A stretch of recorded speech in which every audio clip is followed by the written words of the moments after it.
amigos, e sem mais delongas, passo a palavra, então, para o professor Davi Sánchez Rubio, da Universidade de Sevilha, na Espanha.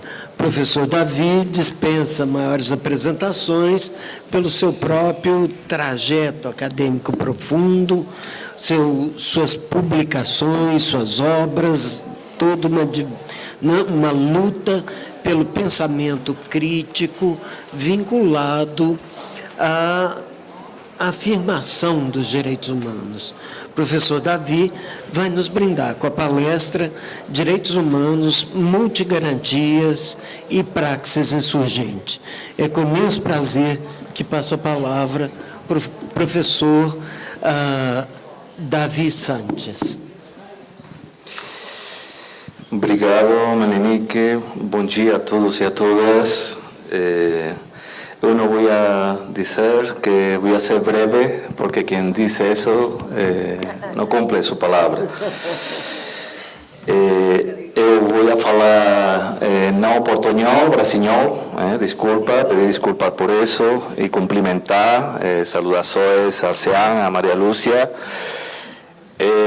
a Vanessa, Nael, José Geraldo, ABC, Alexandre Bernardinos, por permitir-me compartilhar esta mesa com gente que respeito, admiro e que me dá alegria de retroalimentar ideias. Agradecer a presença de vocês, de amigos como César, o próprio Eduardo, Humberto, e de verdade, de coração, muito obrigado. Eu vou falar de um filme, para iniciar como pretexto onde eu quero chegar, não? Eu não sei se vocês assistiram ao filme da série Marvel, Avengers, La Guerra Infinita. Tem um personagem que se chama Thanos, e é peculiar porque tem uma forma de agir onde, para proteger a las civilizações, ele acha que tem que eliminar a la mitad da população. En términos humanos, es como si se defendiera una dinámica que acha que la mitad de la humanidad tiene que sumir y desaparecer para que la otra pueda sobrevivir. Detrás de esa lógica existe un discurso cínico, arrogante, y que hoy en día se está espalhando de una forma estructural y sistémica, mas no es nuevo, no es nuevo. Tiene su trayectoria histórica, una trayectoria histórica que siempre nomina y construye una realidad desde los intereses de unos pocos, desde una lógica racista, una lógica sexista, machista, clasista, etcétera, etcétera. Existía la época del tránsito a la modernidad con la esclavitud, siglo XVII, XVIII, con sus antecedentes. En el siglo XIX, con el proceso de incorporación de la ciencia y la tecnología de industrialización. Y en parte también el siglo XX. Y hoy en día se está imponiendo con un proceso de financiarización de la economía, donde la tecnociencia y la transhumanización sustituye la corporalidad humana de cada uno y cada una de nosotros en nombre de una hipotética sociedad robotizada y tecnologizada. El contexto actual de esa forma de financiarizar la economía tiene dos dinámicas por medio de las cuales se espalha esa dinámica o esa lógica racista, sexista, clasista, machista y que desenvuelve una especie de thanos o tanopolítica. El primer totalitarismo es el totalitarismo del mercado. Un mercado que, como ya Karl Polanyi anticipó, convierte todo en mercadería. Todo tiene que ser traducido en términos de mercadería y de mercado. Frederick Jameson falaba que hoy en día es más fácil reflexionar sobre el fin del mundo que sobre el fin del capitalismo.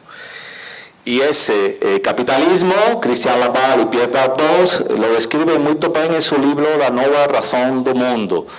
una nueva razón del mundo que convierte nuestra realidad y nuestra convivencia en ganadores y perdedores, donde unos son superiores y otros son inferiores, donde el dogma de la competitividad no se cuestiona, es un dogma que no se puede criticar, donde el egoísmo, el consumismo conforma nuestras identidades y subjetividades, donde la cultura propietaria de avariciosos y codiciosos fomenta la crematística y la obtención de riqueza y del máximo beneficio.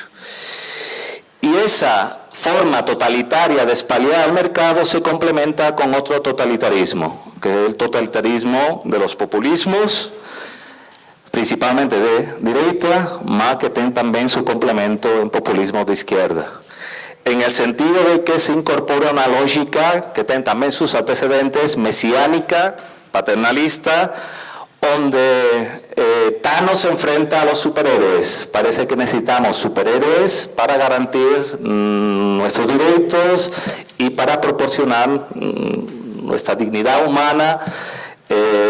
Por esa forma tan excesiva y sobrehumana que reclamamos para desentendernos de nuestras propias responsabilidades cotidianas. En cierta forma, esos populismos no le interesa que la gente se empodere. Ten miedo a lo popular, lo controla. Se mueve mucho por las emociones, por lo irracional, por nuestros instintos básicos que fomentan el enfrentamiento entre amigo y enemigo. Y curiosamente esos populismos no afectan y no pretenden transformar el totalitarismo del mercado, sino lo consolidan.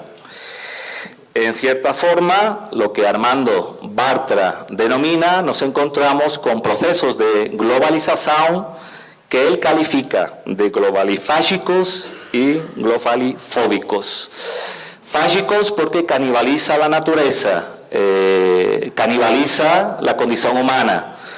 Eso lo expresa muy bien Sayak Valencia, María Antonia lo comentó, con ese capitalismo gore, que no tiene miedo, no tiene vergüenza de ser explícito.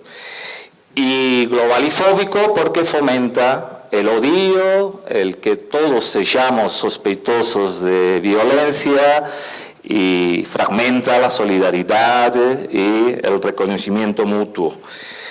En cierta forma, eso se proyecta sobre el propio discurso de los derechos humanos. Un discurso de los derechos humanos que se mueve muy bien desde lógicas de inclusores en abstracto. Todos tenemos reconocimiento de dignidad, pero el show, el día a día y el caminar, sistemática y estructuralmente está lleno de exclusores concretas, racistas, sexistas, adultocéntricas, sociomaterialistas desde el punto de vista de la discriminación de clase, desde la discriminación en función de la capacidad o discapacidad física y psíquica de la gente, etcétera, etcétera. En cierta forma, tenemos unos antecedentes de ese falso universalismo, un falso universalismo que nos potencia a nosotros mismos como seres humanos bipolares. Modulamos el discurso de lo universal dependiendo de dónde, quién y en qué contexto. Y en el pasado tenemos un antecedente propio de la Revolución Francesa. Si analizamos y estudiamos un poco los procesos revolucionarios, en la Revolución Francesa, simultáneamente a la reivindicación de los derechos del hombre y el ciudadano, Olympe de Gouges reivindicó los derechos de la mujer y la ciudadana. Y no solo Olympe de Gouges, ¿no? Sino que simultáneamente a la Revolución Francesa, en Haití se reivindicó no a la esclavitud y los derechos que aparentemente eran universales para los franceses. Y simultáneamente François Rabelais, en el Manifiesto de los Iguales, reivindicaba los derechos de la clase trabajadora. A Olympe de Gouges, a los revolucionarios haitianos y a Babet y los editores del Manifiesto de los Iguales, se los eliminaron, se los asesinaron. es la forma que Occidente tiene de blanquear la sangre vermella que derrama, fruto del sufrimiento humano. En cierta forma, en el presente nos encontramos con procesos muy parecidos. Algunos de ellos se nominaron ontem y hoy. Nos encontramos con el problema de las migraciones forzadas y con gente que desesperadamente busca contextos de existencia aparente y supuestamente mejores, el problema de la violencia de género, el problema del tráfico de personas, de armas, de droga, el problema de la deep web en el mundo virtual, el problema de los servicios secretos en los estados constitucionales de derecho, que en cierta forma manifiestan esa forma bipolar de desenvolver un discurso y una práctica cínica y excluyente de los derechos humanos. No existe la democracia. En cierta forma, la democracia se sustituye por una deudocracia, una creditocracia y una tecnocracia donde priman el mundo de los negocios. Las élites económicas, bancarias, reforzadas por las élites de los gobernantes, representantes de los estados sociales de derecho y de los medios de la comunicación que apoyan, convierten la democracia en el poder de los representantes del pueblo en favor de los poderes del mercado con apoyo militar y policial. Y esa democracia se complementa con un derecho configurativo, que Boaventura de Sousa Santos describe muy bien, donde los poderosos, quienes siguen la lógica de Thanos, se mueven en 1% de reconocimiento de sus derechos. Y el 99% restante, que somos nos, entramos en la lógica excluyente que Thanos cínicamente justifica para no reconocernos nuestra dignidad humana. ¿Cuáles son las propuestas? Son muchas, yo voy a decir algunas. Desde el punto de vista de la democracia, evidentemente incorporar una lógica de democracia plural, combinada y demodiversa. La participación ciudadana es fundamental, que complemente la representación y complemente también con la lógica intercultural desde lo comunal y desde esa lógica nosótrica propia de muchas culturas indígenas y de muchos pueblos de África y de Asia. En cierta forma, además de ese modo de reivindicar más participación democrática, los derechos humanos tienen que ser entendidos de otra forma, que no sean consolidados de esa lógica bipolar y excluyente. Unos derechos humanos basados en la praxis de la libertación y en las luchas de los movimientos sociales, que en cierta forma implementen múltiples mecanismos de garantía de los mismos. Los derechos humanos tienen que ser entendidos desde lógicas no solo jurídicas estatales, sino también no jurídicas sociales, independientemente de nuestra condición particular. En cierta forma, esa lógica de reconocimientos mutuos se puede desenvolver de varias maneras. Yo voy a proponer una concreta. En el penúltimo libro de Christian Laval y Pierre Dardot, Común, en el capítulo 10, ellos hablan de una praxis instituyente como una forma de articular, de hacer lo común, enfrentando por medio de relaciones humanas continuas, por formas de agir que implementa un proceso permanente de significación de la realidad, confrontando una lógica que haya que los derechos humanos son cualidades propias de la esencia de la condición humana, o que los bienes comunes son cualidades propias en sí mismas de lo que es el agua, de lo que es la naturaleza, etcétera, etcétera. Bueno, pues lo que intentan es inculcar una otra sociabilidad humana que no se mueva en la apropiabilidad de las cosas, que confronte la mercantilización y la forma que la lógica neocapitalista y neoliberal o cosmocapitalista incorporan en nuestras mentes y en nuestros propios genes. Esa praxis instituyente se tiene que combinar con un modo de entender los derechos humanos desde el hacer, no desde el dizer. Unos direitos humanos que tienen que ser construídos desde o cotidiano, desde el café a mañana, hasta cuando nos morimos. Unos direitos humanos que confrontan esa cultura estatalista, excesivamente estatalista, esa cultura excesivamente post-violatoria, que ahora no voy a desenvolver, esa cultura excesivamente formalista, delegativa, punitiva y policial de los derechos humanos.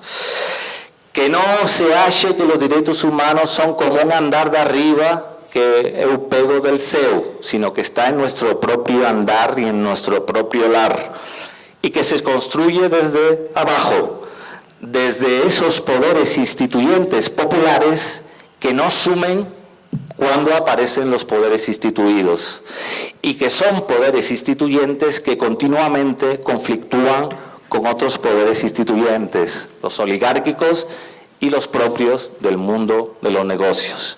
Si no enfrentamos la lógica económica financiera, nos vamos a pelear y bregar entre nos, pero no vamos a solucionar los problemas estructurales que nos condicionan en nuestra propia forma de conformar nuestras identidades. Son unos derechos humanos que tenemos que ampliar en su forma de concebir, pero complementar con otras formas no occidentales de entender la lucha por los derechos o por la dignidad humana. He gusto falar, una nueva expresión, de complementar un derecho humano a tiempo completo en todo lugar y que inicia con el café de mañana, con otros derechos y otras obligaciones ubuntu-humanas, donde el reconocimiento mutuo, donde la reciprocidad, donde la fraternidad confronte el par superior-inferior, confronte la cultura patriarcal, machista, sexista, clasista, adultocéntrica, que domina nuestro imaginario, que complemente lo previolatorio con lo posviolatorio y que se articule desde un derecho fundamentado desde el pluralismo jurídico, complementado también con una noción política de las garantías y la efectividad del reconocimiento de la dignidad humana. El Estado no es el único garante porque hoy en día va de la mano del mercado. Es la mano directa del mercado. Tenemos que intentar reconocer la pluralidad y la diferencia del humano sin idolatrías y contra cualquier proceso de fetichización de nuestras propias producciones humanas. Es una forma de entender la dignidad humana como proceso de lucha intercultural y desde la coherencia de nuestra forma de agir y hacer cotidiana y diaria.